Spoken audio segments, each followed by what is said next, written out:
Esta conferencia lleva el nombre de un artículo de Sigmund Freud de 1913, donde describía la importancia de los descubrimientos psicoanalíticos para las ciencias psicológicas y para otras muchas disciplinas, tales como la biología, la filología, la filosofía, la historia de la evolución, la historia de la civilización, la estética, la sociología y la pedagogía.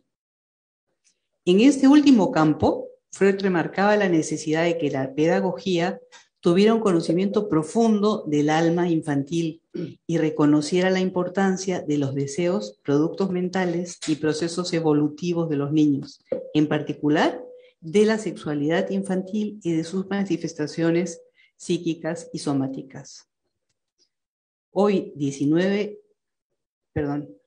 109 años después de la publicación del texto freudiano, repetimos el ritual de conmemorar nuestro aniversario con este texto que nos abre la relación entre el psicoanálisis y todas estas múltiples disciplinas con las cuales pretendemos intercambiar, mostrar, aprender y sobre todo enriquecernos mutuamente. La educación en nuestro país sufre de limitaciones y desigualdades históricas que no alcanzan a resolverse. Ejemplos dolorosos de esto los estamos sufriendo en carne propia cuando constatamos la deficiente formación de los personajes que tienen en sus manos el gobierno y el Congreso de nuestro país. Y lo que es más grave, su falta de deseo y hasta desprecio por aprender y conocer. Asimismo, son notorios los esfuerzos por eliminar de la educación actitudes de respeto y sana convivencia entre las personas. La pandemia ha representado un quiebre en la continuidad de la educación social de los niños y adolescentes de estos tiempos, pero ha obligado al mismo tiempo a aprendizajes y adaptaciones que podrían tener consecuencias enriquecedoras si se pueden aprovechar. Hemos invitado esta noche a Ricardo Cuenca. Ricardo es psicólogo social, tiene un doctorado en Filosofía de la Educación por la Universidad Autónoma de Madrid. Es especialista en el estudio de reformas y políticas comparadas en educación, así como en las relaciones entre educación y política con perspectiva histórica. Ha sido ministro de Educación del Perú durante el gobierno de transición de noviembre de 2020 a julio de 2021. Actualmente se desempeña como investigador principal del Instituto de Estudios Peruanos, del que ha sido director, y es profesor principal en la Universidad Nacional Mayor de San Marcos. Es miembro del Consejo Asesor de la Organización de Estados Iberoamericanos para la Educación, la Ciencia y la Cultura, miembro del Comité Externo Académico de Flaxo, México, y miembro del jurado del Premio UNESCO. Ha sido miembro del Comité Asesor del Proyecto Aprendizaje Híbrido del Banco Interamericano de Desarrollo. Ha sido miembro del Consejo Nacional de Educación, y si sigo, ya no paro. Ricardo nos va a presentar esta noche una conferencia que se titula Reexaminando el sentido de educación, acerca de las consecuencias de la pandemia. Luego de su exposición, nuestra Frine Santisteban va a hacer un comentario sobre esa presentación y luego habrá ocasión de que conversen entre ellos y también de conversar con el público presente y a los que nos están viendo por Zoom y por Facebook Live. Les pedimos que vayan poniendo sus preguntas o sus comentarios en los chats de las redes para que nuestras colegas puedan recogerlos y poderlos incorporar a la discusión. Así que dejo con ustedes ahora a Ricardo Cuenca. Muy buenas tardes, noches con todas, con todos. Quiero decirles con absoluta sinceridad el enorme gusto y honor que tengo de estar esta noche siendo parte de la conmemoración de la institución y agradecerles muchísimo el que me permitan estar aquí sometiéndolos a un poco de estrés porque vamos a presentar unos numeritos y vamos a presentar cosas lejos de la tradición psicoanalítica. Y agradecer particularmente la invitación de Pilar y los comentarios de Friné que vendrán después, porque cuando recibí la invitación de Pilar empecé a dudar de por dónde quería presentar el tema y me animé por esto que creo que espero pueda provocarnos una discusión, una reflexión, un conjunto de preguntas, y recogiendo estos ¿cuántos años eran? Acá apunté 109 años del artículo de Freud. La idea de pensar la educación desde muchos lados creo que es una tarea pendiente. Ahora vamos a notar cómo a veces parte de la psicología y parte de la pedagogía le ha hecho un poco de daño también a las discusiones sobre la educación en el Perú, y por eso quiero proponerles una discusión, ¿no? Y proponerles que esa discusión no acabe acá, sino que continúe en las propias tareas que ustedes tienen en la sociedad, pero también en sus propios trabajos, porque creo que necesitamos muchas mentes comprometidas con este tema para poder seguir avanzando. Pero sobre todo provocarles algunas preguntas. Y acá quiero recordar a mi maestro, a mi colega, a mi amigo Julio Kotler, que siempre nos decía que si todo lo que pensamos y lo que sentimos es capaz de resumirse en una pregunta, es que estamos en el camino para aprender. Y eso es lo que quiero que nos quedemos con, por lo menos una pregunta al final de estos 30 minutos, alrededor de 30 minutos que tendré para presentarles estas ideas. He organizado la presentación en 3 secciones.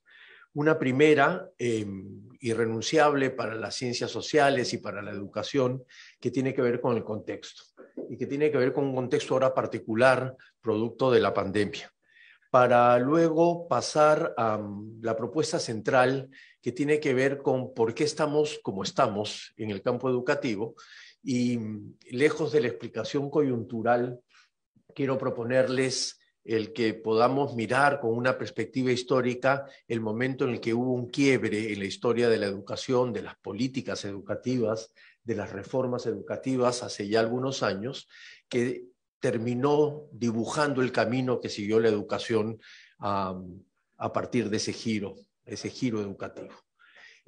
Fundamentalmente concentrado en para qué nos educamos, para qué la educación. Y finalmente, cerrar con algunas ideas, cerrar la presentación, pero abrir la discusión con algunas ideas a partir de este contexto de la pandemia y cómo creo que necesitamos,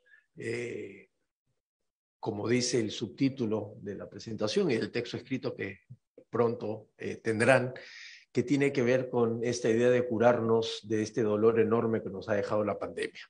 Y acá me permito hacer un paréntesis chiquito con una anécdota, y es que en plena segunda ola, cuando estábamos en el ministerio, en una entrevista en la radio, se me sale diciéndole al periodista, voy a volver a estas anécdotas más adelante, que tenemos que aprender algo de la pandemia, que no podemos volver como si nada hubiese pasado.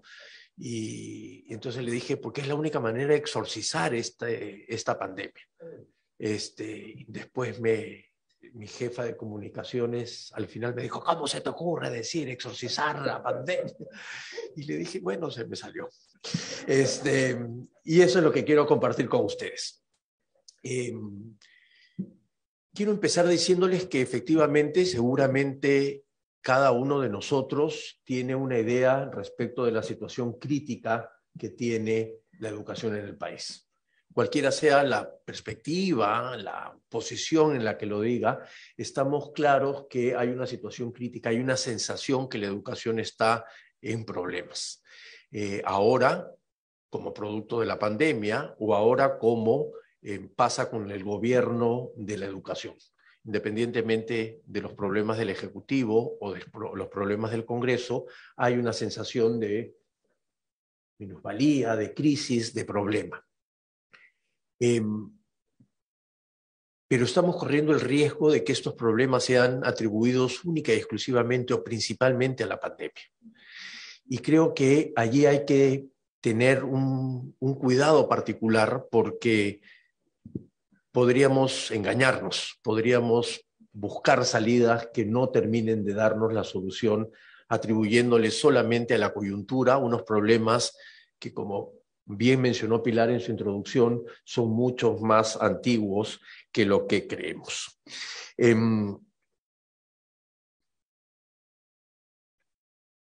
Empiezan los dibujitos. Esto es solamente para tener una idea, no vamos a anotar cada uno de los números, pero esto es la evolución de la deserción escolar, como se le llama. A mí me gusta llamarla interrupción, porque deserción es como que siempre son los estudiantes los culpables de salir del sistema. Y esta es la evaluación de la deserción desde el año 2001 hasta el año 2020. Suele pasar lo que pasan en los análisis, que es que tenemos grupos de estabilización de esa deserción. Es decir, al principio, efectivamente, más del 50% en algunos casos de tasas de deserción podrían notarse en el país, y lo que nos damos cuenta es que durante estos 20 años esas tasas han ido disminuyendo.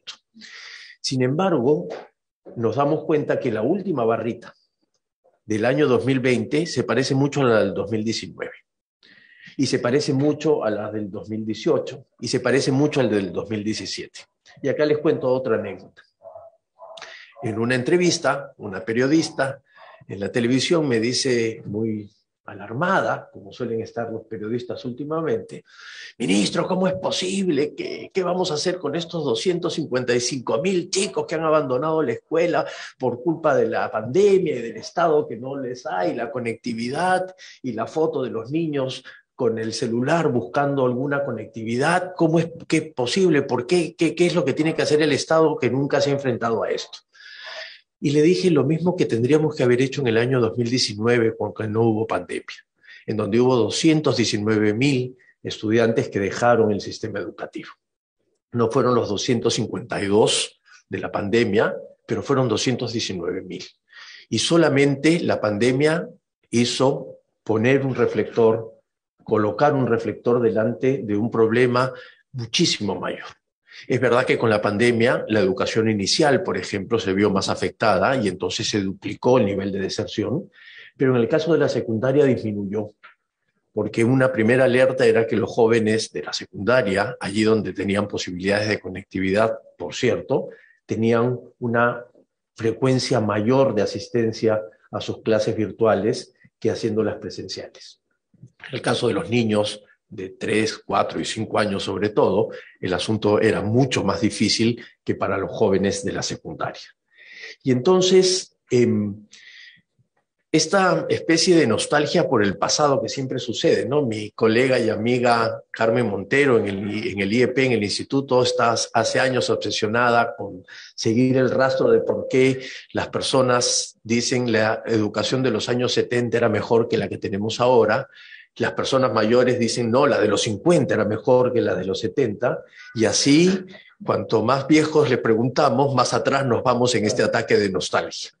Y la idea última de esta nostalgia por el pasado, de que antes que la pandemia interrumpió un proceso, tiene que ver con esta idea construida alrededor de la educación en los últimos años, que tiene que ver con una perspectiva muy exitista de la educación. Porque efectivamente empezamos a mejorar. En los últimos años hubo ciertos niveles de mejora en ciertos temas de la educación, y esto generó una ilusión de que las cosas avanzaban. Efectivamente, los indicadores de eficiencia interna mejoraron. La educación primaria es casi universal, tiene 99% de matrícula. Los indicadores de eficiencia interna, como se le llaman, es decir, cuántos estudiantes sacaban en el tiempo correcto, digamos, y sin interrupciones, a la edad normativa, los estudios, y en secundaria desaprueban el 0,8%. Es decir, hay indicadores importantes. De hecho, incluso en los resultados de aprendizaje. En la última prueba PISA, esta famosa prueba internacional impulsada por la OECD, el Perú ha sido uno de los países que más ha avanzado en comprensión lectora, en los resultados de comprensión lectora. Y el año pasado, los resultados del 2019 de estas pruebas latinoamericanas colocan al Perú y República Dominicana como los únicos dos países que han mejorado respecto de los otros. Entonces, había una buena noticia y entonces esta pandemia viene a molestarnos, ¿no es cierto? Nos interfiere, nos castiga, nos deja en esta situación de minusvalía en la educación y por lo tanto la culpamos y la culpamos incluso más de lo que deberíamos, porque a pesar de esos avances, a pesar de esas mejoras, a pesar de esos buenos resultados, hay un poco de malas noticias, porque este crecimiento no fue igual para todos, este éxito no fue igual para todos. Y aquí lo que vemos es desde el 2004, porque son los datos más comparables, hasta el 2019, voy a actualizarlo al 2020, porque ya tengo los datos, la tasa de matrícula a escuelas de 5 años, es decir, niños, niñas que van a la educación inicial. Y lo que vemos es una tendencia impresionante de crecimiento. El Perú también es uno de los países que mayor cobertura en educación inicial hace porque toda la investigación acumulada dice que cuanto más chicos entran a la educación inicial, mayor probabilidad de éxito tendrán en la primaria y en la secundaria. Y lo que nos damos cuenta es que efectivamente hay un crecimiento espectacular, ¿no es cierto?, en la educación inicial. Sin embargo, cuando empezamos a mirar las letras chiquitas de los contratos, nos damos cuenta que este éxito no fue igual. En la línea superior están los niños que pertenecen a hogares que no son pobres. Y la línea roja es los niños que pertenecen a hogares pobres.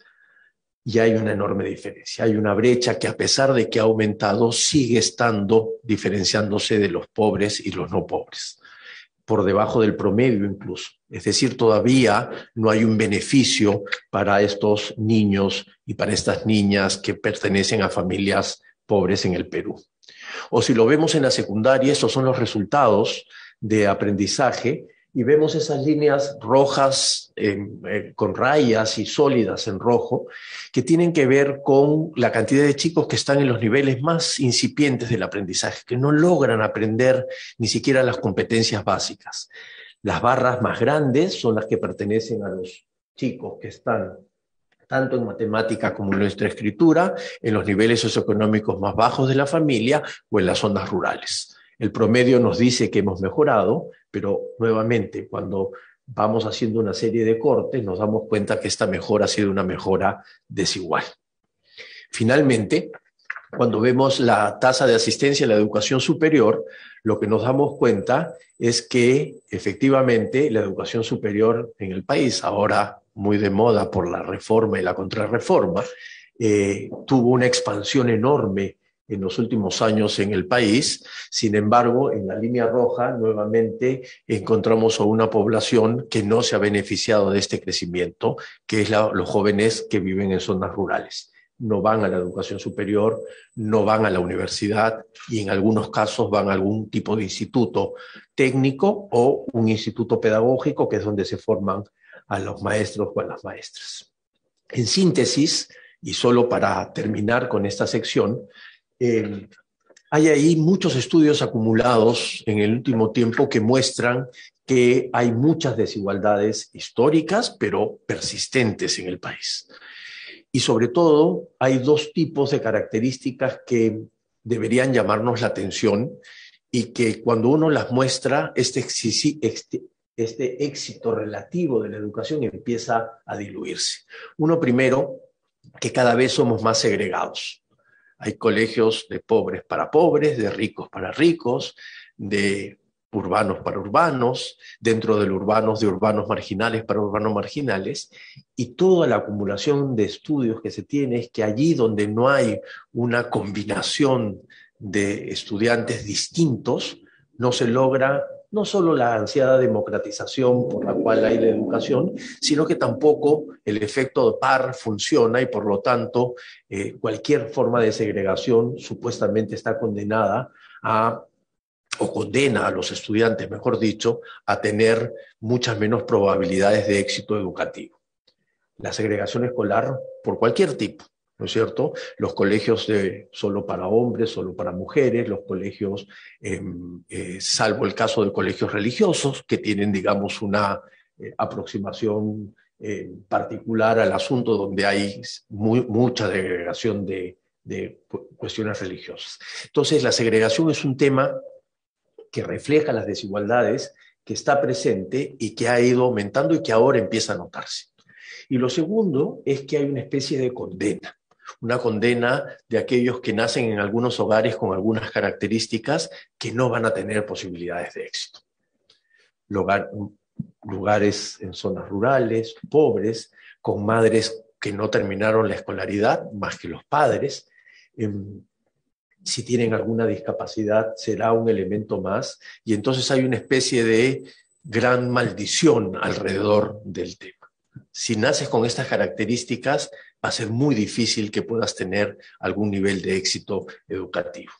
Pero también en la educación superior, a pesar de la enorme expansión, también hay un conjunto de elementos y de investigaciones que nos dicen que a pesar de esa expansión, a pesar de la reforma, a pesar de la ley universitaria del 2014, con sus cosas buenas y sus cosas malas, aún hay grupos que no solo no asisten, sino que cuando asisten van a encontrar un conjunto de barreras dentro de las universidades y fuera en el mercado laboral que les van a impedir beneficiarse de haber estudiado.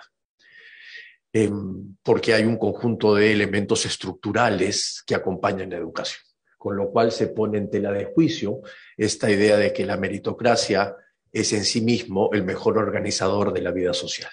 Hay un conjunto de barreras que impiden que, a pesar de tener esas oportunidades que el Estado le da, les permitan continuar en el proceso educativo. Y en esta situación aparece la pandemia como este acto violento a la sociedad, a todos y a cada uno de nosotros.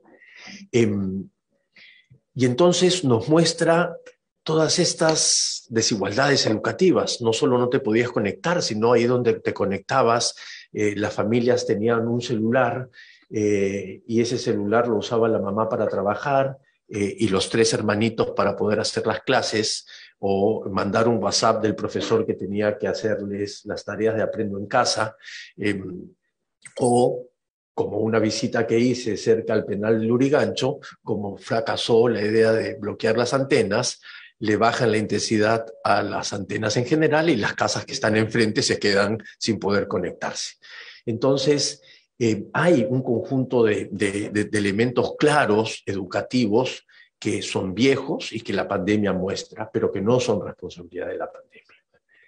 Pero hay otro grupo, y aquí es donde ya entramos en materia final, hay otro grupo de efectos mostrados por la pandemia que son educativos, pero que no forman parte del imaginario de lo que significa la educación. Y entonces el comportamiento socioemocional de las personas, el comportamiento ciudadano de las personas, el comportamiento de responsabilidad con el ambiente, el reconocimiento del otro diferente, la responsabilidad por el otro, la informalidad o formalidad de la economía, la búsqueda de la cohesión social frente al individualismo, son tareas educativas que se dejaron de lado por algo que ahora vamos a ver después y que la pandemia vuelve a mostrar. Y entonces cuando uno mira, por ejemplo, que el Perú es el segundo país en América Latina con el mayor índice de desconfianza interpersonal, no solo desconfianza contra las instituciones, porque eso hasta podría tener algún nivel de justificación, pero entre las personas, el segundo país después de Brasil, la pregunta es, ¿quién se hace cargo de eso? ¿Quién se ha hecho cargo de eso? ¿Quién se ha hecho cargo de esta desobediencia frente a la pandemia? ¿No es cierto? Fue violenta porque nos sometió a las muertes masivas, nos impidió presencia física, pero también fue violenta porque el Estado nos obligó a comportarnos de una manera en un país que no está acostumbrado a que le diga el Estado qué es lo que tenga que hacer. Y claro, habían familias que tenían que trabajar todos los días porque si no, no comían, pero habían familias que no necesitaban salir todos los días y salían. Y esa manera de comportamiento, por supuesto, responde también a la educación, que fue postergada por darle paso a un conjunto de aprendizajes específicos de lo que vamos a hablar después. Entonces, en este contexto es que les propongo una revisión de los fines educativos, y es por eso que quería concentrarme en reexaminar esos fines educativos. Es verdad que la pandemia ha mostrado estas desigualdades educativas, pero también es verdad que tenemos que volver a pensar si esta es la educación que realmente necesita el Perú y en general necesita el mundo, porque la discusión va por ahí. La discusión también va por si esto que hemos hecho hasta ahora es lo que tendríamos que haber hecho en el campo educativo, a la luz de lo que ha pasado con este enorme fenómeno social de la pandemia. Y utilizar la pandemia como una oportunidad para poder volver a pensar desde cada uno de nuestros espacios qué educación es la que necesitamos y qué educación es la que queremos. Les decía que a finales de los años 60 hubo un gran quiebre en la educación, en la idea de los sistemas educativos. Y el cambio fundamental fue en los fines de la educación, es decir, ¿para qué me educo? Y hubo un cambio que parecía inocente y que ahora parece que nos va a pasar la factura, o que nos está pasando la factura, que tiene que ver con el gran objetivo, que se cambió. El objetivo hasta ese momento era formar adultos ciudadanos que ayuden a construir sociedades democráticas, justas. Época de posguerra en el mundo, la intensidad y la necesidad de ir hacia esos temas era importante. Y se cambió por que los estudiantes aprendan, por un objetivo intermedio. Se cambió por esta idea de que es mejor aprender matemáticas, comprensión lectora, historia y todas las cosas que ciertamente lo son, pero se dejó de lado esta idea de imaginarse el futuro adulto que tendría que construir esta sociedad. Y esto se produjo y empezaron a hacer un llamado de atención.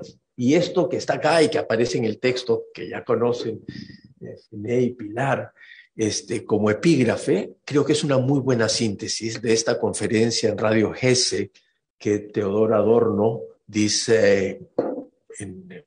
presenta en el año 66, y esto es una frase que sintetiza la discusión de ese momento, y que quiero leerla para yo también volver a escucharla.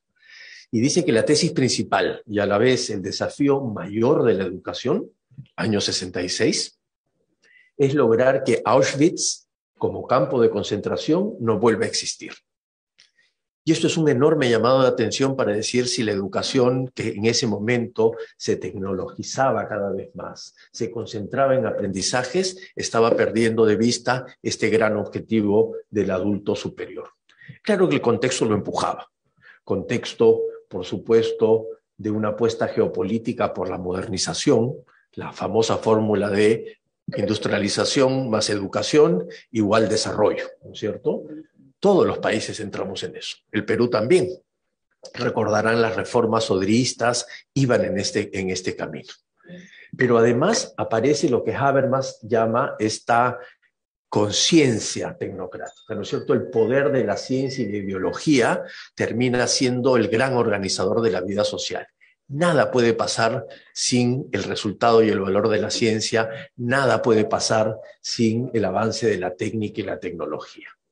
En este contexto aparece esta idea que se conoce como el pedagogismo, es decir, la concentración de que la educación es una actividad altamente especializada, basada en la pedagogía. Empiezan a trabajarse los colegas psicólogos cognitivos con una serie de teorías importantes que empiezan a invadir el quehacer educativo, la tarea de enseñar, que ya Hannah Arendt había denunciado en el año 68 diciendo que el docente perdía autoridad, ¿no es cierto?, porque se quedaba de lado en nombre de esta técnica y en nombre de esta tecnología. Y entonces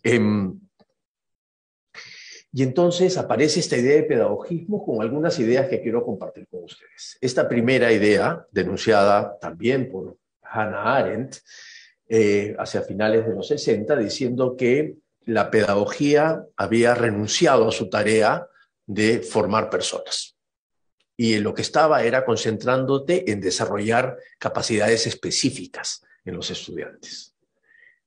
Neil Postman, un sociólogo de la educación muy influyente y muy importante, dice que más duro aún, dejó sin argumentos morales a la educación. La dejó ahí. Se concentró en la parte hiperespecializada de los aprendizajes y la enseñanza.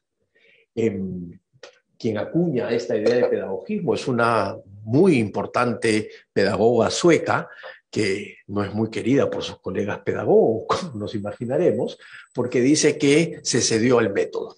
Y lo importante era ver cómo enseño, y no qué es lo que enseño. Y entonces aparecieron todas estas tecnologías que llegaron al Perú. Los que son un poco más críticos, por ejemplo, de la reforma educativa del gobierno revolucionario de las Fuerzas Armadas en la década del 70, 68, 72,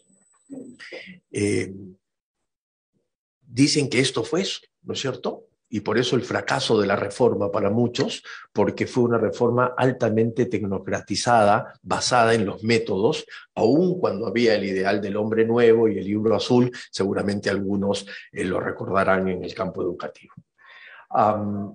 Y finalmente, porque se vuelve hegemónica una noción particular de calidad, una vieja calidad utilitarista, en el que solo lo medible era parte de la calidad, en el que solo estos principios utilitaristas que Martha Nussbaum traduce en esta conmensurabilidad, tiene que ser, por supuesto, además de medible, tienen que ser evidenciables y además tienen que ser efectivos.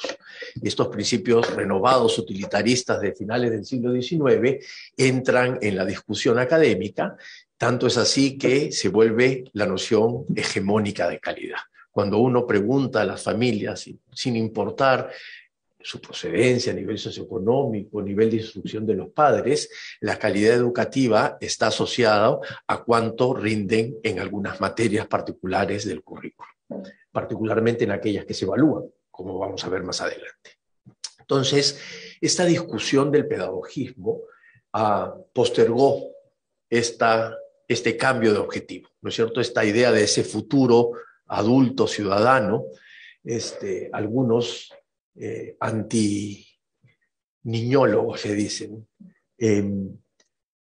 acusan que eso fue el imperio de los niños, ¿no es cierto? El imperio de la niñez. Los niños se vuelven ciudadanos por la idea de los derechos de los niños, y entonces eso de esperar al futuro adulto ciudadano no existe, porque ya este chiquitito es un ciudadano también y por lo tanto tiene un montón de derechos y deberes que hacer, ¿no es cierto? Pero eso es otra línea de la discusión. No quiero aburrirlos con estas grandes discusiones porque, aunque creamos que no, y llegaron un poco tarde, esto también nos llegó al Perú. Nos llegó al país, y nos llegó al país en un contexto muy particular.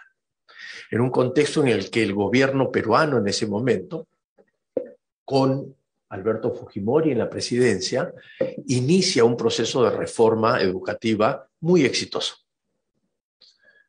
Aun cuando los que no lo quieren mucho tendrán que reconocer que fue muy exitosa, porque de alguna u otra manera esa continuidad se puede notar hasta ahora.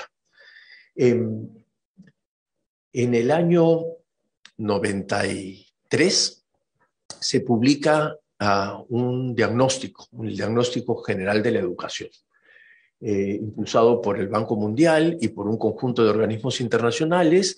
Se levanta información sobre la situación del sistema educativo peruano en la educación. Y ofrecen un panorama desolador, atroz, terrible. Los profesores no sabían enseñar, el currículo no servía, los contenidos eran desactualizados, la gestión era centralizada y burocratizada, y los materiales educativos eran inadecuados. No se salvaba nada, más o menos. Y esto, a partir de allí, se plantea un programa que, dicho sea de paso, es un programa, el programa MESEP, el programa de mejoramiento de la calidad de la educación primaria originalmente, hasta que el BID dio dinero para que sea también secundaria, y se forma este programa de mejoramiento de la calidad de la educación peruana, MESEP, que es muy parecido a lo que pasó en varios países. En Argentina se llamaba MESEA, Chile había empezado un poco antes, Bolivia se resistió, aunque empezó luego un poco tarde, hacia finales de los 90, en Ecuador y en Colombia se implementaron programas parecidos y todo Centroamérica copió esta receta. No vamos a entrar en el detalle de qué consistía este programa, pero sí quiero resaltar dos cosas que expresan esta discusión del pedagogismo y cómo se posterga la idea de la formación de un adulto para concentrarse en cuánto aprenden los estudiantes, que tienen que ver con el nuevo enfoque pedagógico y las evaluaciones estandarizadas, algo que hasta ahora permanece y que ha cautivado y seducido a todos quienes han tomado decisiones de políticas educativas. El nuevo enfoque pedagógico es una... Oye, me voy a pasar ahorita, voy rápido.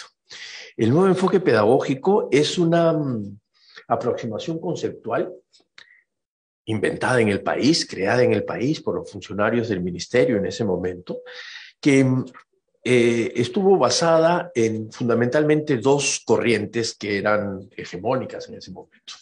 La psicología cognitiva, y ahí aparecían desde el señor Piaget hasta el señor Gardner, Ausubel, un poquito de Vygotsky, que lo habían traído para, recordarán algunos psicólogos de la clase, los cursos de psicología del aprendizaje, ¿no es cierto? Y esos paradigmas que nos hacían leer.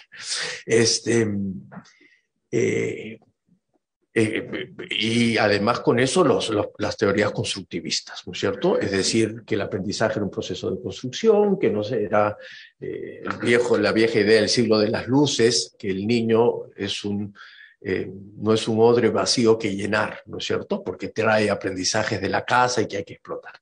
Bueno, eso de ahí terminó siendo parte del currículum, parte de la formación de los maestros, parte de la gestión educativa, y los estudiantes se volvieron responsables de sus aprendizajes y los maestros facilitadores de ello. Pero además hubo un cambio de clima que es recogido como positivo, de mayor horizontalidad, en el que los maestros y los estudiantes no tenían esa simetría tan fuerte que teníamos nosotros, que nos estudiamos con los profesores a la antigua, ataque nostálgico de la antigua, pero nuevamente se concentraron, como dice el estudio de Carolina de Belaúnde, Natalia González y Mariana Eguren, se quedaron concentrados nuevamente en el método.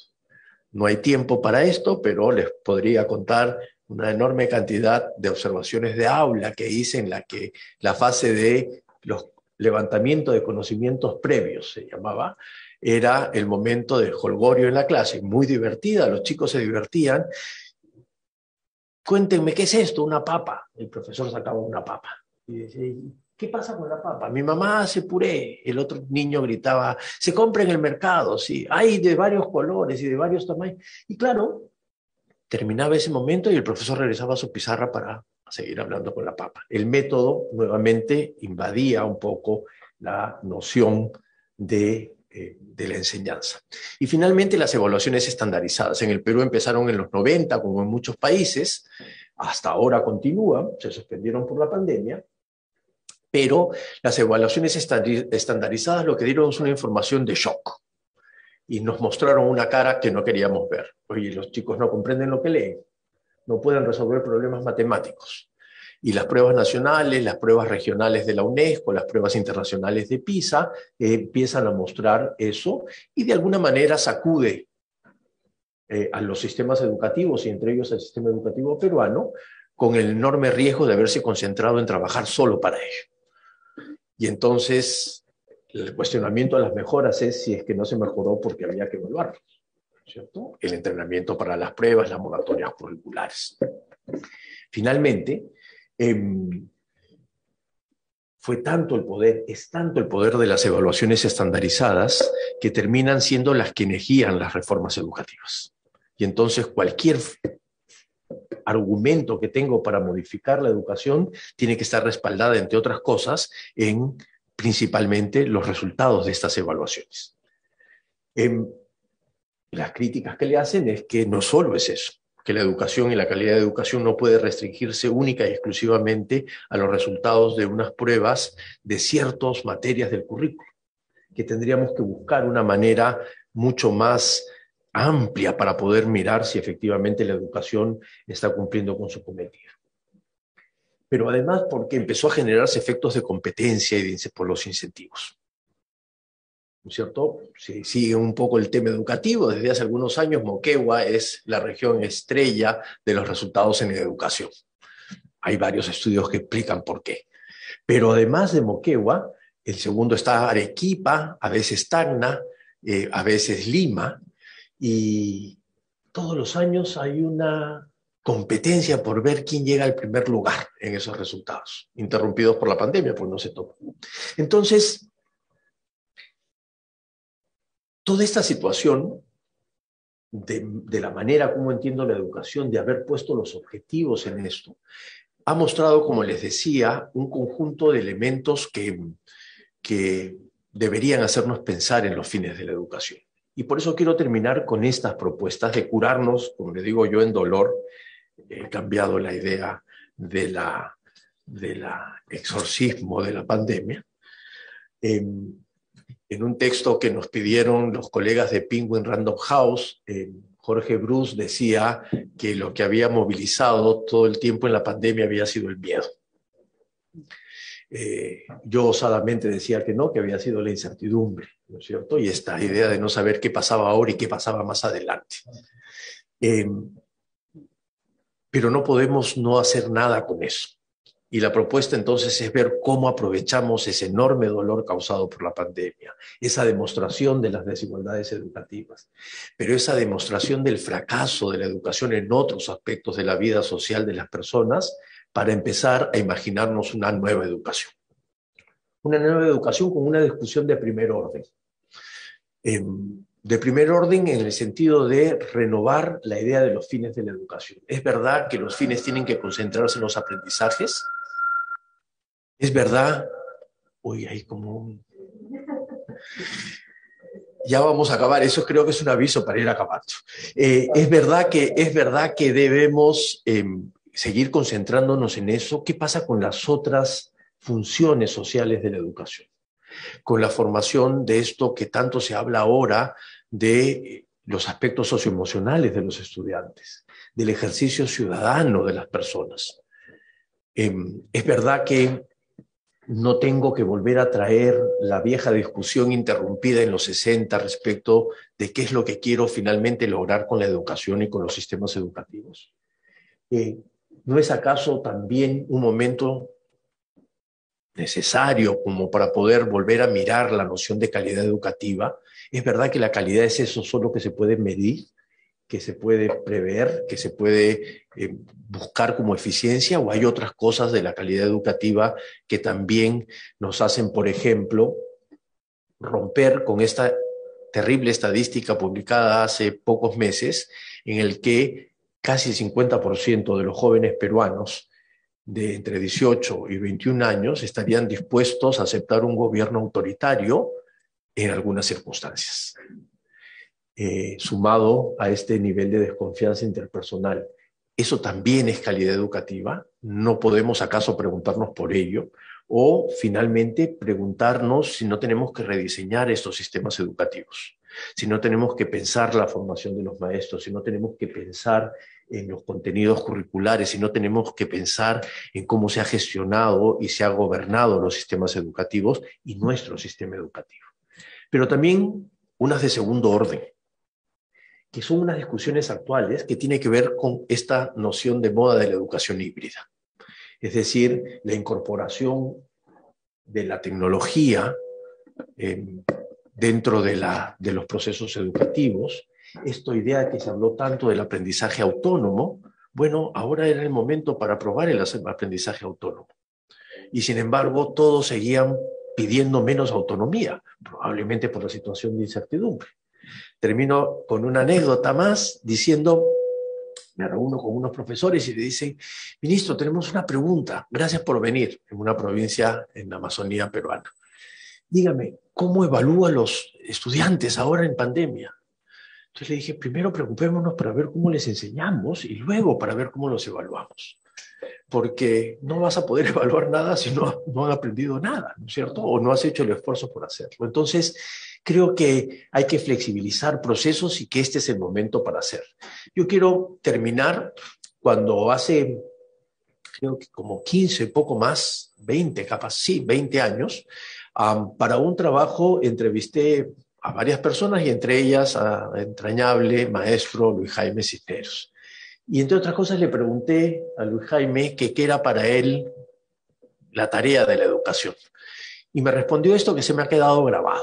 Se me ha quedado grabado y que quiero compartir con ustedes porque Luis Jaime me dijo en ese momento, nos dijo a todos de alguna manera, que la educación debería lograr que los estudiantes sean capaces de opinar y de emocionarse.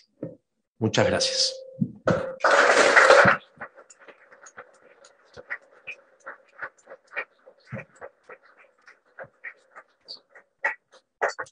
Muchas gracias, Ricardo.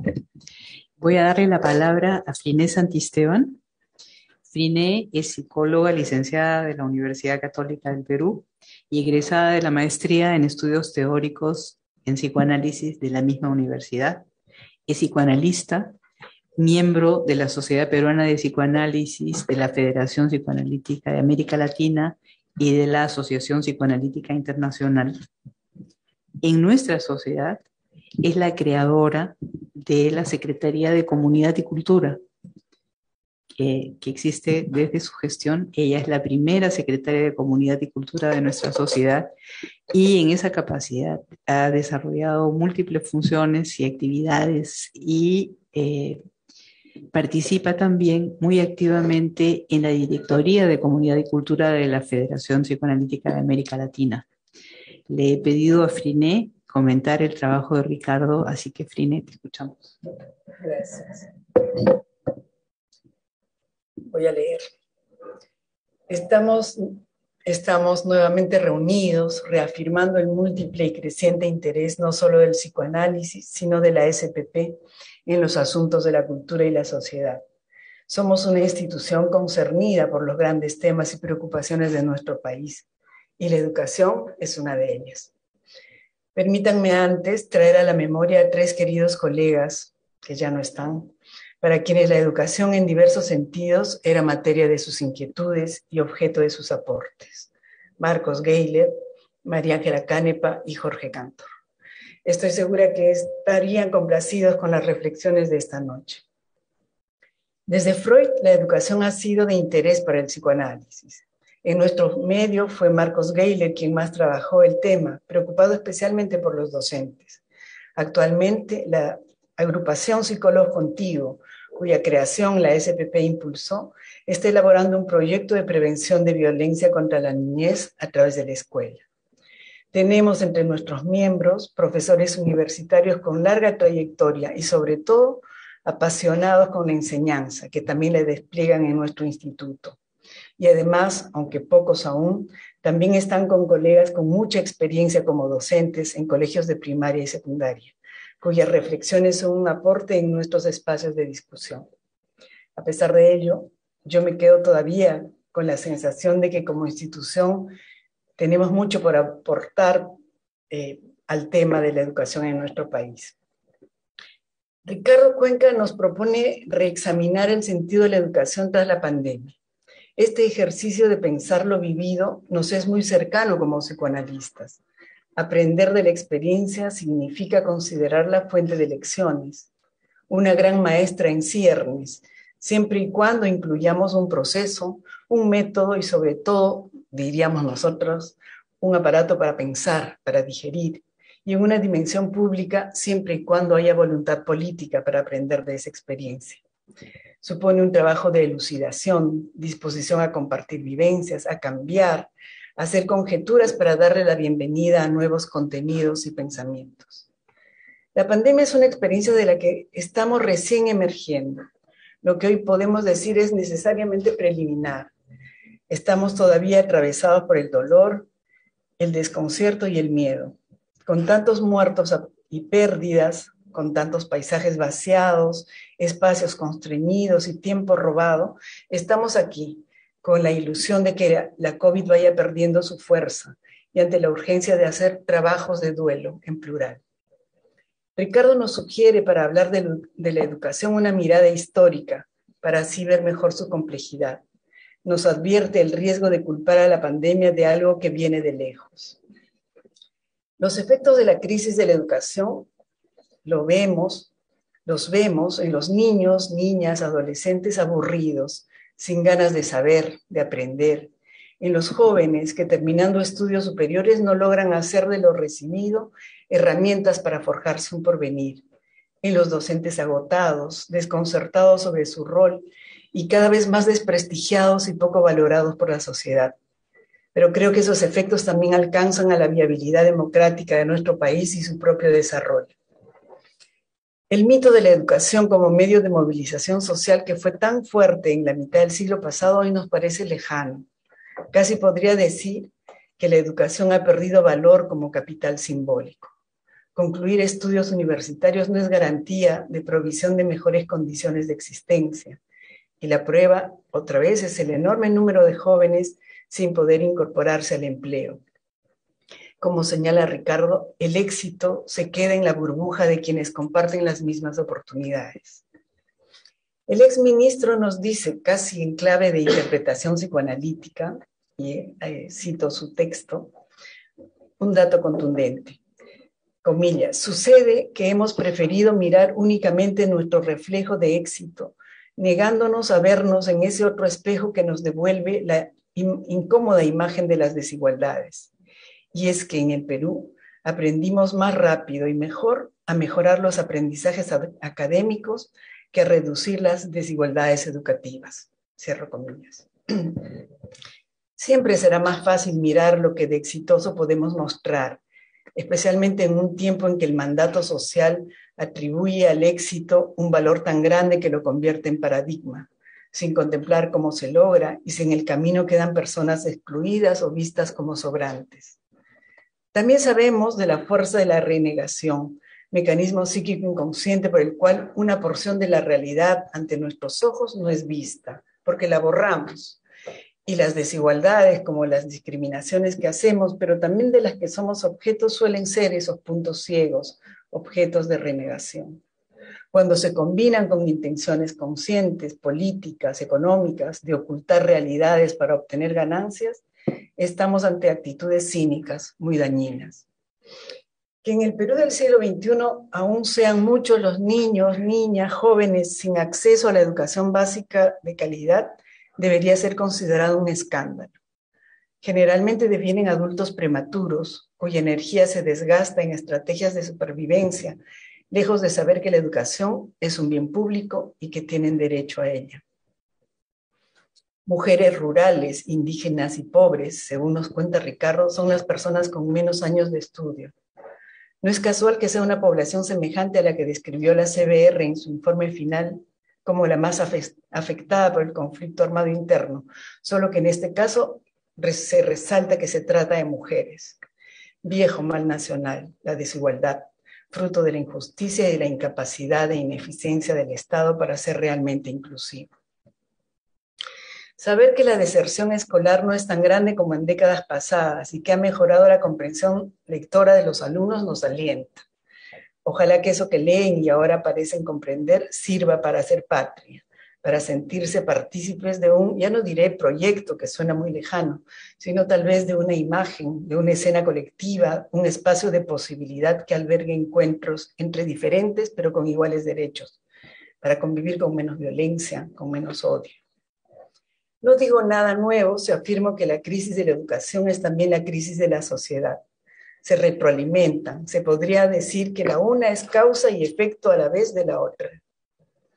Y eso lo vemos en nuestra convivencia, en las transacciones cotidianas llenas de desconfianza, irrespeto, en el estilo cortoplacista de conducir por las calles, en las noticias que consumimos y reproducimos, pero también en la calidad de los representantes y líderes políticos que elegimos, en la dificultad de diálogo, la incapacidad de llegar a acuerdos mínimos por el bien común, en la escasez de imaginación, en el plagio, el fraude, la corrupción y la mentira.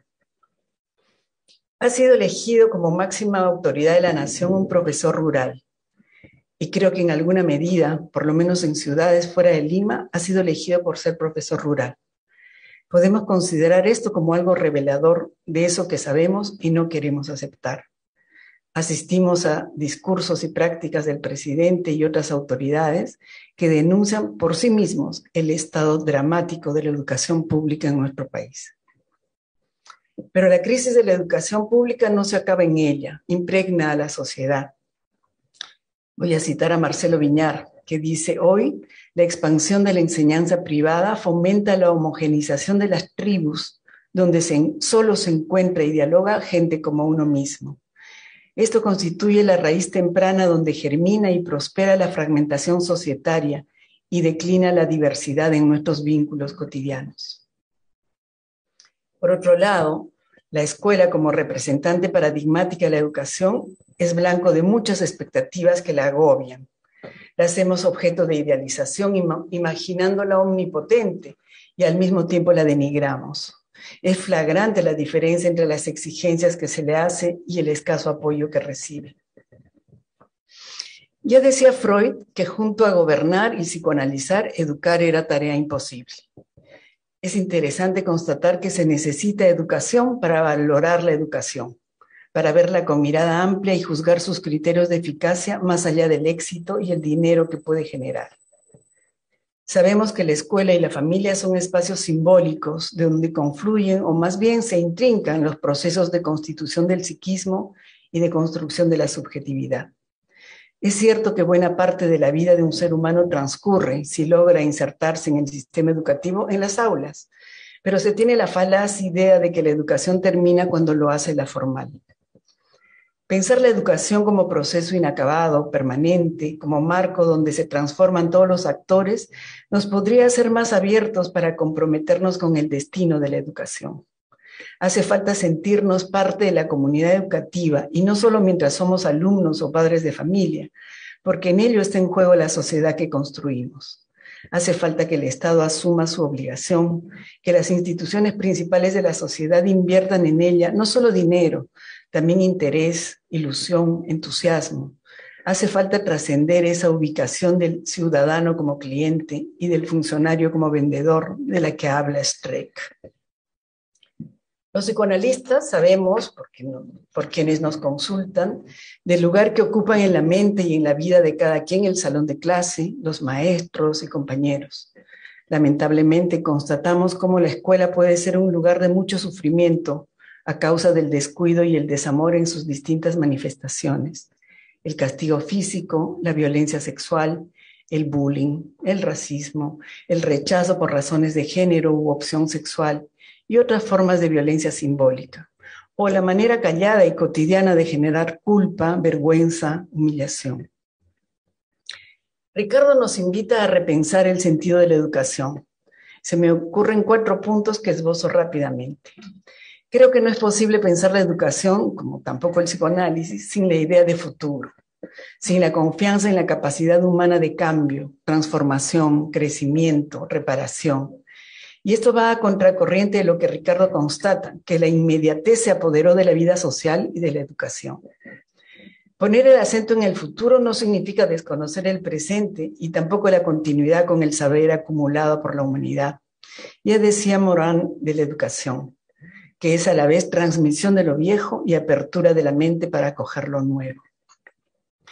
Es cierto que el futuro se nos hace esquivo hoy, no solo por las crisis que vivimos, sino también por el imperio del ritmo apurado de la satisfacción pulsional, que en estos tiempos parece sin freno, desbocada y más bien acicateada por un entorno descreído de la ley.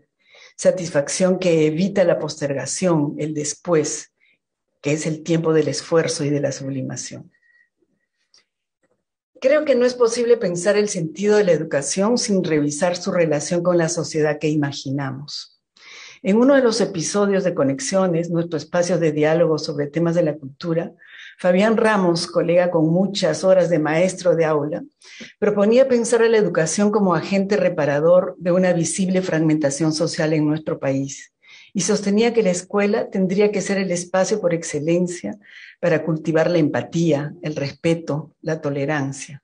Esto está en consonancia con lo que Ricardo plantea, como el objetivo de la educación, la formación de futuros adultos capaces de llevar adelante su propia vida y de contribuir a una vida social justa y democrática. Tampoco creo que es pensable la educación sin eros. Si el afecto en sus manifestaciones de respeto, valoración, aprecio, ejercicio de discrepancia, etc., no es brújula que oriente los planes, la metodología de la enseñanza y la convivencia formadora, nos perdemos la oportunidad de un proceso de formación que humanice. Pero la idea de eros en la educación va más allá de propiciar buenos vínculos. Massimo Recalcati, el psicoanalista italiano, en su libro La hora de clase, plantea la importancia y la necesidad de mantener viva la relación erótica del sujeto con el saber. Y para ello, dice, el profesor tiene que saber preservar el lugar de lo imposible. Debe transmitir que es imposible saber todo el saber. Diríamos que tiene que saber mantener viva la curiosidad, la búsqueda, la pregunta, pero al mismo tiempo recordar la función, el sentido beneficioso del límite, que le haga frente al goce desvinculado del deseo, y así transmitir que ninguna palabra puede decir toda la verdad. Su tesis es, y lo cito, que lo que perdura de la escuela es el papel insustituible del enseñante. Y aquí es evidente otra vez la confluencia con la propuesta de Ricardo. Función que consiste en abrir al sujeto a la cultura como lugar de humanización de la vida, expresión que toma de otra psicoanalista que ha pensado la educación, François Dolto. Y esto nos lleva al vínculo particular maestro-alumno y su función central en la educación. Vínculo que tiene una función potencialmente transformadora de la vida de ambos. Sabemos que también potencialmente dañina si se pervierte o se coagula como una relación de dominación y sometimiento. En términos ideales, y quiero rescatar lo ideal porque no podemos renunciar a la imaginación de lo posible y más, sería como Pablo Freire decía, quien enseña aprende al enseñar y quien aprende enseña al aprender. Ese proceso de mutuo enriquecimiento que José Blecher llamó enseñaje. Repensar el sentido de la educación tendría que incluir la fuerza, incluso política, del deseo de saber, que para el psicoanálisis se relaciona con elementos vitales del ser humano, como la curiosidad sexual infantil, la curiosidad por los orígenes de la propia vida, por la muerte, etc. Sabemos que son disímiles las tareas de la institución educativa y que pueden sonar contradictorias, paradójicas o encontradas, como la relación entre información y formación. Pero a la luz de una epistemología de la complejidad se puede pensar como tensiones o como gama de tareas. Es claro que la transmisión de información ya no es la tarea central de la institución educativa. Como decía Walter Tuanama en el diálogo sobre educación al que aludí, el futuro ya nos alcanzó. Podemos encontrar información amplia y variada en el ciberespacio, claro, si tenemos acceso a él. Pero la formación de valores y la construcción de actitudes no pueden prescindir del otro, humano, educador. O en palabras de Silvia Bleichmann, la función de la escuela que la tecnología no cumple es la producción de la subjetividad.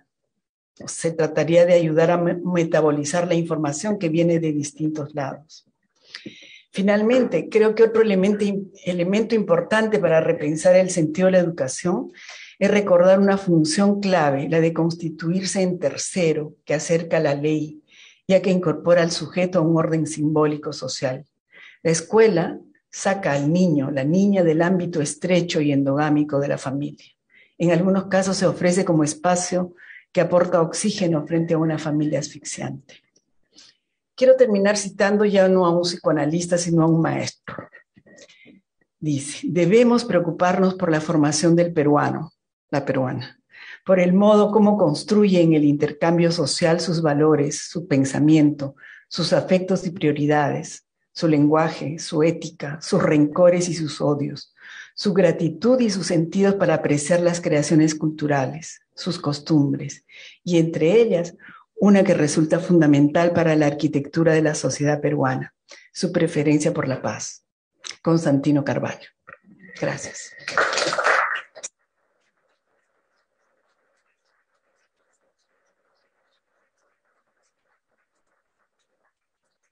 Muchas gracias, René. Cuánto me alegro de haberte pedido a ti hacer este comentario.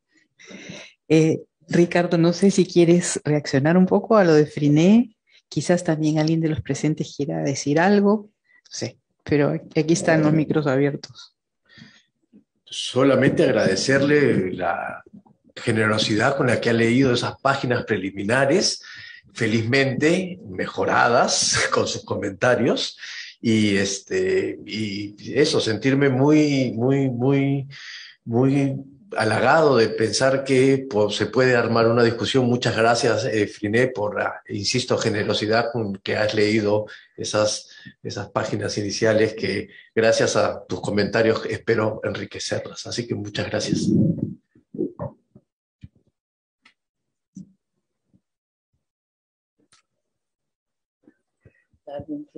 Quizá alguien quiere preguntar algo, comentar algo. Por aquí he visto a Fabián, por ejemplo. No sé dónde está. Perdón, ¿no se me oyó? Digo que quizás hay alguien que quiera preguntar o comentar alguna cosa. O Friné y Ricardo los han dejado Adormecidos. impresionados. Sí, débete, Silvana. No, sacarme. No. Es que creo que lo sé. Asunto. Y a mí me interesa preguntarte a ti, digamos, que no me ha gustado mucho lo que has informado, lo que nos has contado sobre la reforma del 68. O sea, me parece que no estoy de acuerdo. Claro. La reforma educativa es probablemente, la del 68, ¿no? Es probablemente uno de los espacios de disputa en la investigación y en la historiografía peruana más importante. Acaban de salir dos textos muy buenos, uno de Rolando Rojas y uno de Patricio Oliart, que ponen en discusión muchas de las cosas que se creían que funcionaban, porque, digamos, el consenso, por decirlo de alguna manera, construido hasta ahora, por lo menos por la investigación asociada a la reforma, es que el diseño de la reforma fue mucho mejor que su implementación. Entre otras cosas porque, y el texto de Rolando Rojas, si no me equivoco, se llama Reforma sin maestros. Los maestros no formaron, no se sintieron parte de esa reforma y por lo tanto no pudo implementarse. Entonces, cuando hablamos del fracaso, entre comillas, de la reforma, se hace referencia a la implementación de esa reforma y cómo no se terminó de cambiar todo lo que se proponía por dos razones. Una primera, porque efectivamente, lejos de Tito juega con Dora en los libros de texto, y la idea de los núcleos educativos comunales y la idea de la materialización del quechua como lengua franca en el tema educativo, había un proceso de formación de esa reforma desde un punto de vista muy tecnológico. Y esa es la crítica que le hace. A pesar de el enorme respaldo y maravilloso respaldo humanista que tenía, ¿no es cierto? Cuando uno mira los textos preparatorios del famoso libro azul de la Reforma, escritos por Salazar Bondi, por Emilio Barrantes, uno se da cuenta que hay una enormidad y una riqueza espectacular en imaginarse a esa persona. Pero cuando uno mira el material producido a partir de eso para implementar la reforma, la distancia es enorme. Y entonces los textos escolares no recogen desde el punto de vista del acumulado ni la mitad de esas reflexiones que tenía Salazar Bondi, Emilio Barrantes y muchos otros que participaron, del proceso. Entonces se empieza a mirar con cierta distancia la reforma, con menos romanticismo, dice Patriollar, con más halo de análisis de políticas públicas, que es lo que está de moda en estos análisis. Pero ciertamente hay estas tres fases, ¿no es cierto? La imaginación detrás, mucho más humanista que lo que los materiales y todos los recursos educativos se produjeron, y más aún su implementación, ¿no? Entonces, en ese recorrido es que hay algunas cosas que empiezan a decantar distinto de la reforma, ¿no? Pero no por los orígenes de la reforma ni por la idea de la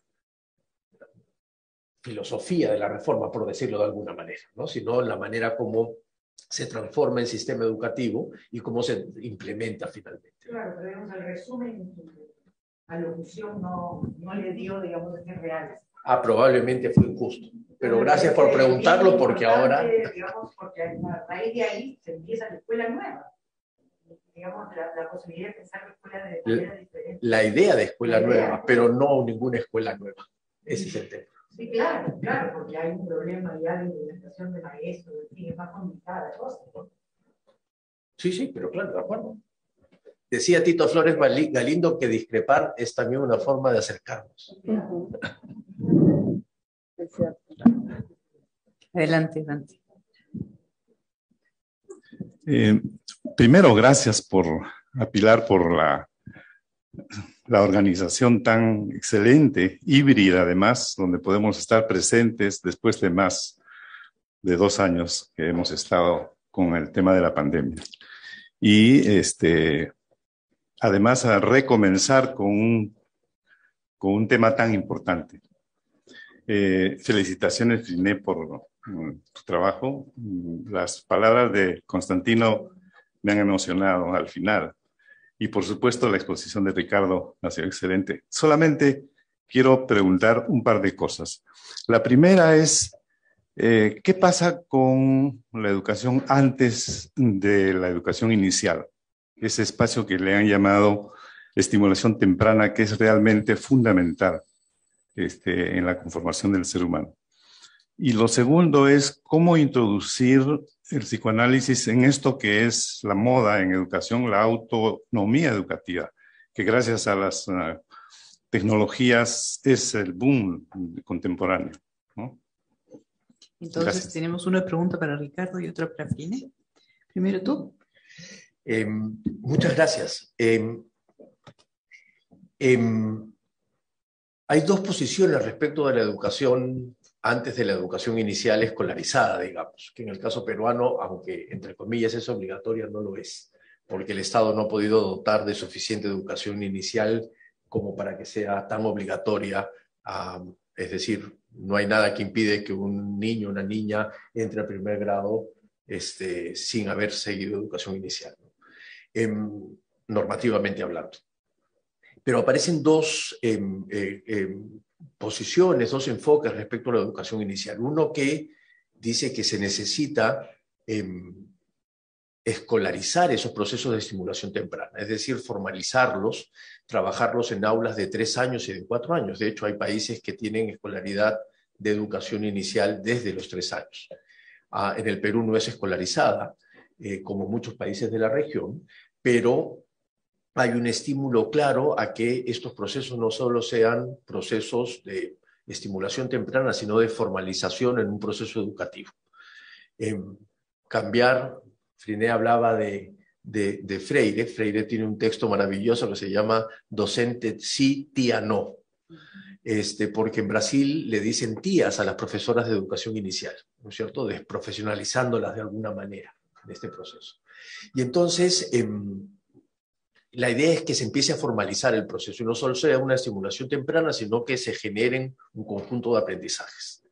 Sin embargo, hay otra posición, muy extendida, por cierto, sobre todo en muchos países europeos, que tratan de romper esta idea porque el sistema educativo y el proceso de escolarización de las personas cada vez se extiende. Entran más temprano y salen más tarde. Brasil es el país a nivel mundial que ostenta la mayor cantidad de postdoctorados, porque ya no es suficiente llegar al doctorado, sino que hay que seguir avanzando. Entonces, más bien lo que hacen, por ejemplo, los países nórdicos es acortar el proceso de educación formal. Y entonces, por ejemplo, cada vez más no van niños de 5 años, sino que van a los 7 años a las escuelas y dejan que haya cierto nivel de libertad para los procesos de formación espontánea entre los 3, 4, 5, 6 años, para no forzarlos a la escolaridad. Termino con un estudio que hicimos en unas ludotecas en Chincha y en Pisco, impulsadas por UNICEF luego del terremoto del año 2007. Y efectivamente habían dotado, para darle soporte emocional a los niños, unos espacios comunitarios de juegos, porque no habían casas, se había caído la mitad de las viviendas. Y una de las cosas que más nos llamó la atención era que aquellas ludotecas que habían funcionado mejor en términos de la opinión de las familias, de las madres y de los propios niños, eran aquellas que no estaban bajo la responsabilidad de profesoras de educación inicial, sino que estaban bajo responsabilidad de madres de familia voluntarias. Porque entonces, cuando ibas a ver las ludotecas, te dabas cuenta que la ludoteca dirigida por la maestra estaba impecablemente ordenada, muy estructurada. El rincón del ajedrez, el rincón de la muñeca, el rincón de no sé qué. Y en cambio, el de la madre era una especie de desorden fantástico, ¿no es cierto?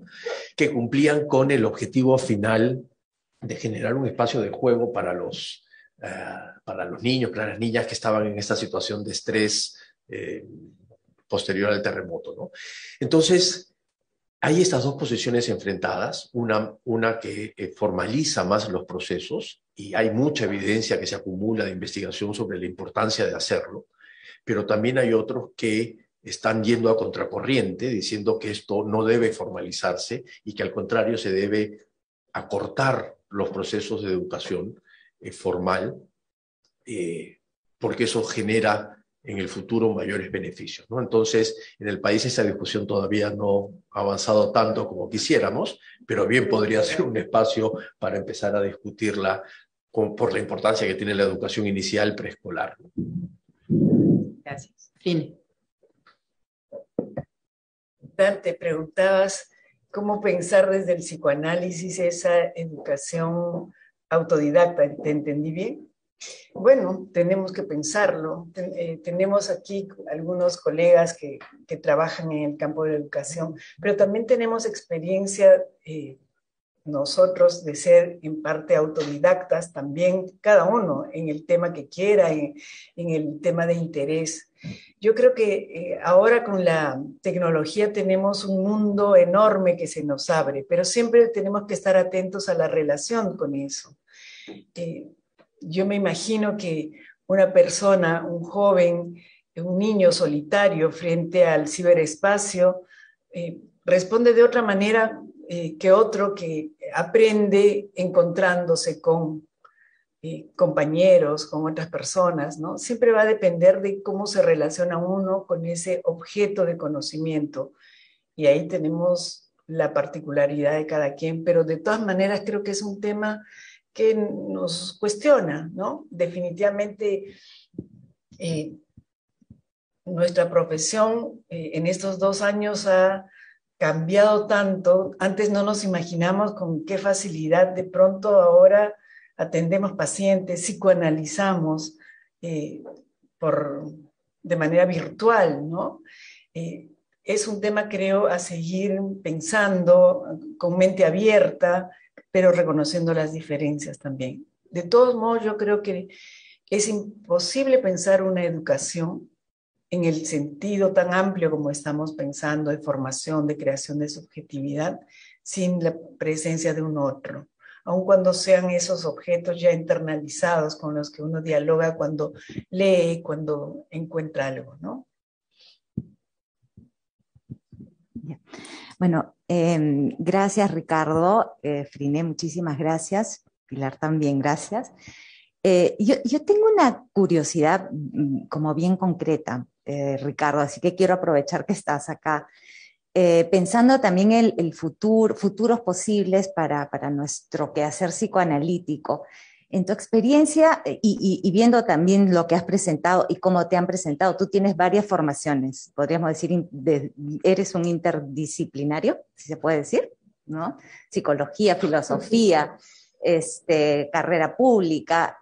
En tu experiencia, ¿cómo los maestros reciben los intentos de otras disciplinas, ¿no? Para colaborar en pensarse y pensar a los alumnos, a las alumnas. Así, como bien en concreto, ¿qué nos puedes contar al respecto? Y bien en concreto te respondo que lo reciben muy bien, porque yo creo que los maestros, entre otras cosas, en la construcción de su identidad profesional, se han dado cuenta que no basta con esa formación hiperespecializada, que cada vez más son reconocidos como sujetos sociales y que por eso necesitan tener algunos otros elementos. Una de las enormes peleas que tiene el país en el último tiempo respecto a la incorporación del enfoque de género, la educación sexual integral dentro de la currícula escolar y dentro de la formación de los maestros, tiene como primera barrera a los propios maestros. Y en el momento en el que desde varias perspectivas lo ayudan a comprender los fenómenos, desde mi experiencia, son muy receptivos. Al contrario, creo que están demandando permanentemente. La broma que se hacen es que la taxonomía de Bloom se la conoce, ¿no es cierto? La manera como organizan el currículo se la conoce. El problema es cuando tienen que salir de ese aprendizaje duro y, por ejemplo, abordar temas de ciudadanía, de sexualidad, en la que ni en los institutos ni en las facultades lo dotan por esta orientación tan tecnificada que se tiene de la cuestión pedagógica, pero son muy, muy abiertos. Al contrario, creo que ávidos. Yo quería preguntar en relación con eso, ¿cómo superar el tema de la desvalorización de los maestros y de la carrera docente? Porque muchas veces son profesores porque no les queda otra, porque es una formación más accesible, y no se ve tanto esa pasión por enseñar, ¿no? Y se ve también reflejado en los ingresos que reciben, que son de verdad tristísimos. ¿Qué se puede hacer para revalorizarlos? Esa es una pregunta como para una hora más. Pero, a ver, yo creo que con los docentes pasa dos cosas, ¿no? Debo hacer de confesión de parte que es mi tema principal de preocupación académica y de investigación, los temas de identidad profesional de los docentes. Y pasan dos cosas con los docentes. Una primera, en que se ha concentrado su formación y las políticas para ayudarlos en esto que la teoría llama como profesionalismo, por una mala traducción del inglés, creo, en donde hay separación entre profesionalismo y profesionalidad. El profesionalismo está concentrado en esta experticia técnica y la profesionalidad en la función social que tienen como profesión. Y entonces, la concentración en uno de ellos ha generado en el profesionalismo que se debilite de alguna u otra manera su trabajo especializado, porque los resultados se dicen que no han funcionado. Entonces digo, te formé para esto y resulta que los chicos no comprenden lo que leen. Y entonces hay una doble relación de victimización y culpabilidad que sienten los profes porque los chicos no. Sin embargo, como no han sido formados para otras cosas en términos de profesionalidad, hay ahí un desbalance enorme. ¿Por qué digo esto? Porque parte de las políticas de valorización tienen que ver con la consideración del docente como un sujeto social y no como un experto técnico nada más, que era lo que sí había antes en este ataque de nostalgia, ¿no es cierto? Cuando el profesor era una autoridad en la comunidad, era consultado para varias cosas, que ya no existe, ¿no es cierto? Esa idea de ese profesor ni en las zonas rurales actuales existe. De hecho, cuando uno mira, no sé si ustedes lo saben, pero desde hace varios años la mayor cantidad de alcaldes rurales en el Perú son maestros. Ahora tenemos el presidente maestros, ministros maestros, viceministros maestros, pero esta tradición ya viene a nivel de los gobiernos locales, ¿no? Entonces, ¿cómo hacer en estricto? Uno, mover el eje de la valorización. Decir que te voy a dar incentivos porque van a mejorar los aprendizajes no ha funcionado. Segundo, trabajar mucho el plano simbólico porque los docentes son una profesión muy susceptible a los mensajes simbólicos. No tenemos tiempo, pero cuando Patricia Salas, ministra de Educación, colega, saca la ley de reforma magisterial, una de las cosas que más problemas le causaron a los profesores es que los habían degradado porque los habían bajado de escala. y lo que había era un cambio de escala. Antes habían X escalas, se acortan a menos escalas, inclusive iban a ganar más, pero se sentían que habían sido degradados. Yo era nivel 5 y ahora soy nivel 2. Y eso que no se tomó en cuenta como política forma parte de este imaginario social y este imaginario simbólico, perdón, de los profesores. Y por último, los profesores tienen una vida después de su clase. Tienen una vida después de preparar sus fotocopias para enseñar, tienen una opinión política, tienen una opinión social, tienen una opinión que se les ha dejado de lado, se les ha marginado en nombre de esta tecnocratización del magisterio, que hace que terminen siendo también ciudadanos con muchas limitaciones, ¿no?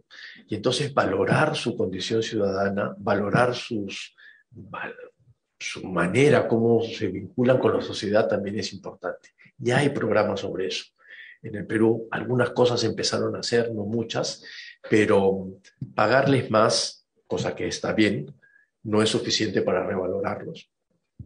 Entender la motivación como nos las enseñaron en cortito, de que es una mezcla de habilidades e intereses, no funciona porque a veces es la única opción que tiene y entonces hay que ver cómo se construye motivación y no se parte de la motivación, ¿no es cierto?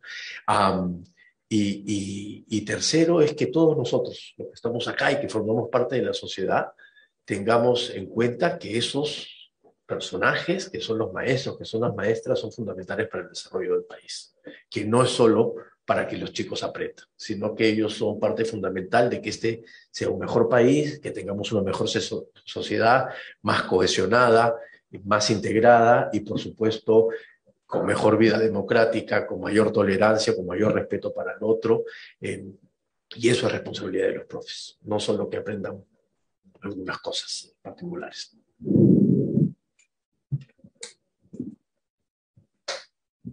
Bueno, gracias. Estoy encargada del chat, del Zoom. Y la gente está felicitando a Frine, a Ricardo, a Pilar por esta conferencia. Pero yo quería hacerte una pregunta, Ricardo. Tú has sido ministro, ¿no? Y pensaba cómo entender, y también Free, pensarlo, ¿no? Cómo entender que la bisagra, el ministerio, que tendría que tener esa función, ¿no? Como ente bisagra entre los maestros y las políticas públicas, pareciera que o no funciona o está sobrecargada de tecnicismos. Ahorita tú decías, necesitamos casi que humanizar, ¿no? Y entonces yo pensaba en la idea de Friné de tensión entre los alumnos, los maestros, pero los agentes que hacen, ¿no? Las leyes, las regulaciones, los nuevos cargos, las políticas, ¿no? Y cómo desde tu experiencia corta en el gobierno de transición, ¿qué se hace? ¿No? Porque estamos ahorita viendo que se viene una tremenda, ¿no? Se viene un huaico muy fuerte con la politización de las escuelas, ¿no? De los currículos. No sé, desde ahí, cómo pensarlo y nosotros también cómo pensarlo, ¿no? ¿Qué nos está pasando? Gracias.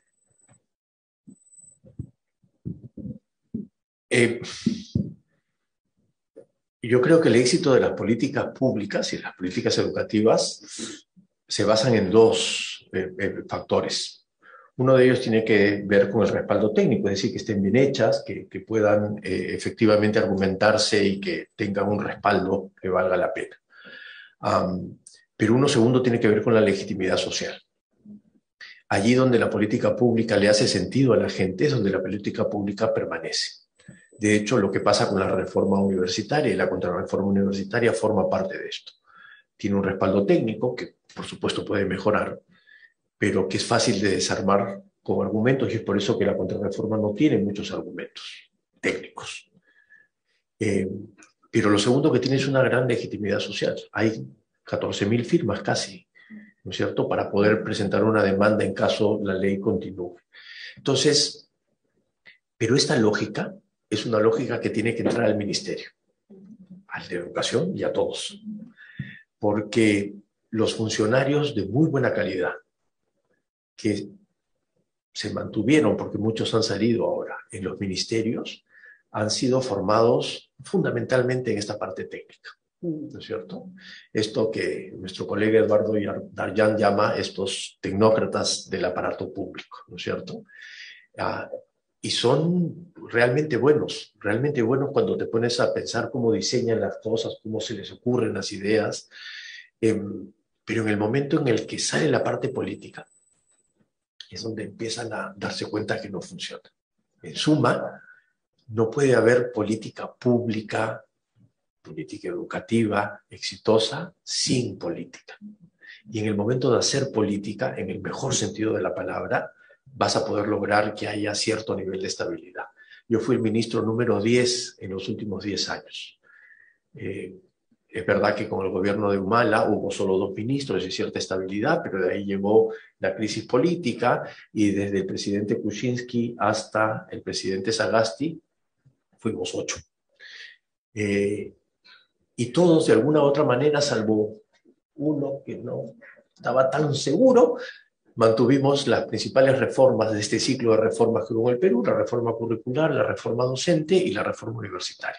Hasta ahora, ¿no es cierto?, que se han puesto en cuestión y que tratan de, tanto ejecutivo como legislativo, de tirarlas hacia atrás. Pero se necesita hacer política. La gestión pública es política. Hay una decisión política atrás. Hay la decisión política de decir: quiero que se enseñe educación sexual integral, y eso es una decisión política porque el currículo es un instrumento político, porque la educación es un hecho político, porque la escuela es el primer lugar en el que los niños se enfrentan con un distinto y que tienen que aprender a convivir. Y eso tiene que estar dentro del chip de las políticas, porque de lo contrario van a ser buenas políticas técnicas, pero van a desaparecer en el tiempo.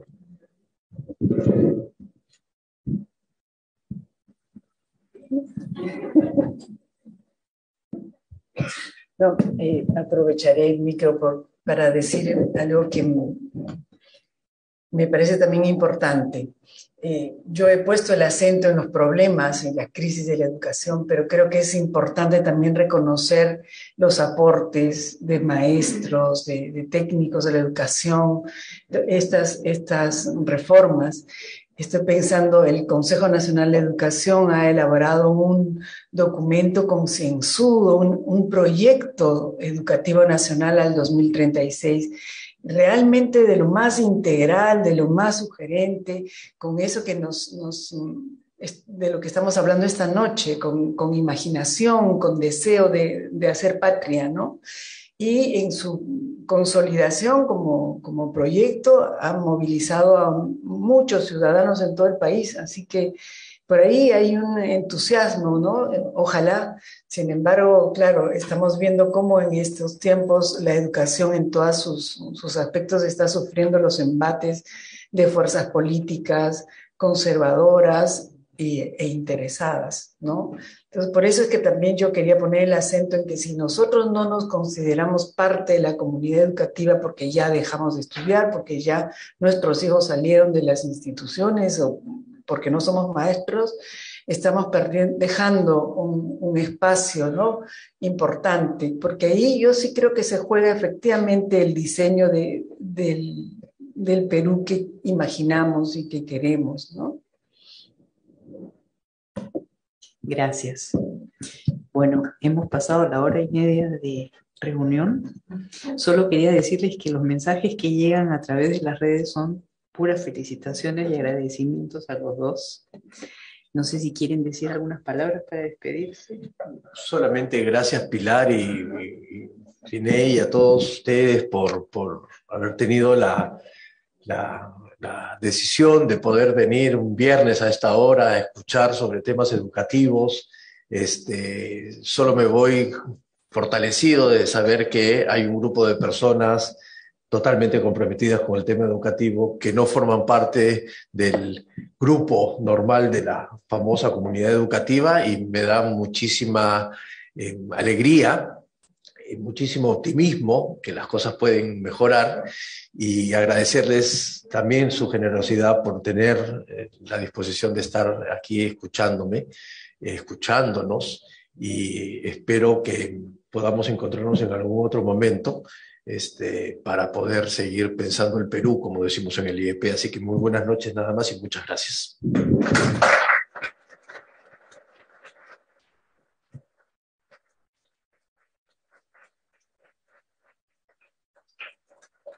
Yo solo, para terminar, expresar mi contento, mi alegría de vernos esta noche, y también la satisfacción de encontrarnos como lo que empecé, una institución interesada, concernida con los temas de nuestra sociedad. Me parece eso que es un avance muy grande entre nosotros.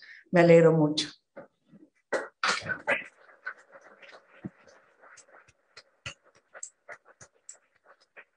Yo quiero agradecerles de nuevo a los dos por estar aquí, a todos ustedes que nos están acompañando, a los que nos están acompañando a través de las redes sociales de la sociedad, y a los que están aquí, invitarlos a un brindis por un aniversario más de nuestra institución.